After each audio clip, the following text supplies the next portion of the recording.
Hi friends, आज हम बात करेंगे एक ऐसी बुक के बारे में जो अगर आप स्टडी करेंगे तो आपको अपनी लाइफ के हर एस्पेक्ट में कहीं ना कहीं फ़ायदा पहुंचाएगी। उसके अंदर लिखी हुई बातें इतनी महत्वपूर्ण हैं कि आप उनको अगर एम्प्लॉय करते हैं अपनी बिजनेस लाइफ में, अपनी एम्प्लॉय लाइफ में, अपनी डेली रूटीन लाइफ में या अपनी स्टडी लाइफ में, तो आप अपना स्ट्रेटेजिकली एक प्लान तैयार कर सकते हैं कि कैसे आप अपनी जो कमज़ोरियां हैं उनको विन करें और अपने गोल्स को अचीव करें। तो ये बुक का नाम है द आर्ट ऑफ वार, जिसे लिखा है सुन त्जू ने। ये एक चाइनीज़ मिलिट्री जनरल के द्वारा लिखी गई थी जो कि एंशिएंट चाइना में सेना को लीड करते थे। सुन त्जू जो हैं उनका लाइफ पीरियड 5044 से लेकर के 496 BC तक माना जाता है और वो अपने समय के एक बहुत बड़े मिलिट्री जनरल रहे हैं। साथ ही उनका जो लिटरेचर में योगदान है, जो कंट्रीब्यूशन है, वो माना जाता है कि एशिया के अंदर one of the greatest contribution है।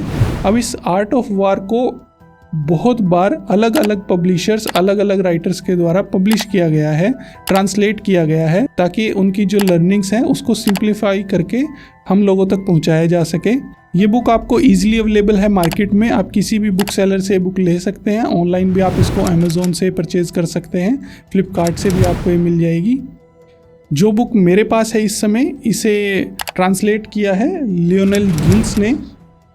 इस बुक के अंदर टोटल 13 चैप्टर हैं और हर चैप्टर एक प्लान के बारे में आपको बताता है, एक स्ट्रेटेजी के बारे में बताता है कि आप अपनी ड्रॉबैक्स हैं उनको कैसे विन कर सकते हैं।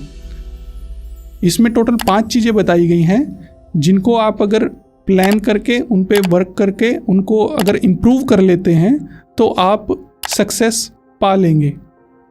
इसमें जो सबसे पहला लॉ बताया गया है वो है मोरल लॉ।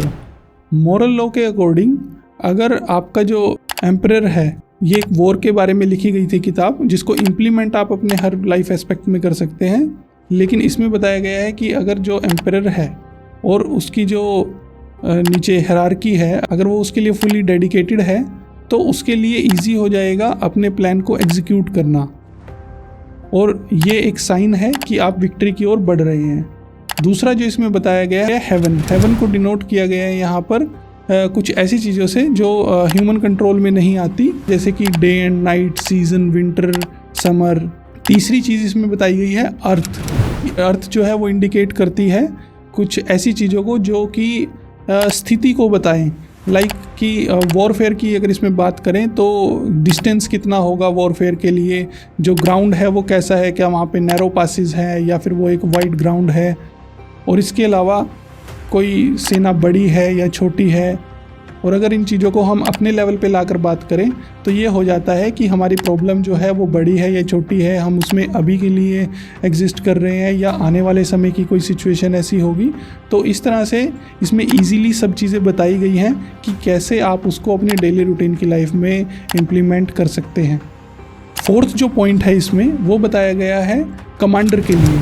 कमांडर यहाँ पे आपका ब्रेन हो सकता है, आपकी विजडम हो सकती है, और आप कितना स्टेबली किसी सिचुएशन को फेस करते हैं, कितना वाइजली आप उसमें डिसीजन लेते हैं और किस टेम्परामेंट के साथ आप गो थ्रू करते हैं, इस चीज़ से भी आप अपनी विन को अश्योर कर सकते हैं। फिफ्थ पॉइंट इसमें रहा है डिसिप्लिन और मेथड के लिए। लाइक आप अगर कोई काम कर रहे हैं, आप उसके लिए कितना डिसिप्लिन्ड है, कितना आपने प्रैक्टिस किया है उसके लिए, कितना समय उस पर दिया है और कितना रिग्रेसली आप उस पर वर्क कर सकते हैं, इसको भी एक मेन पॉइंट यहाँ पे रखा गया है।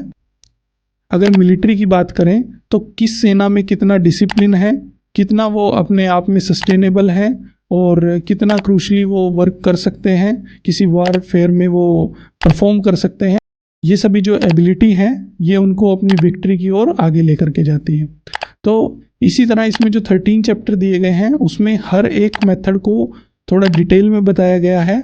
आप अगर इस बुक को परचेज़ करते हैं, इस बुक को आप अगर स्टडी करते हैं और इम्प्लीमेंट भी करते हैं तो आप किसी भी अपने ड्रॉबैक को ईजिली विक्ट्री में बदल सकते हैं और सक्सेस कर सकते हैं। तो मैं उम्मीद करता हूँ आप इस वीडियो के ज़रिए जो इस बुक से इंट्रोड्यूस हुए हैं, आप इस बुक को ज़रूर एक बार पढ़ेंगे। और इसी तरह की हमारी आने वाली वीडियोस को देखने के लिए आप हमारे चैनल को सब्सक्राइब कर सकते हैं और हमें सपोर्ट कर सकते हैं। Thank you.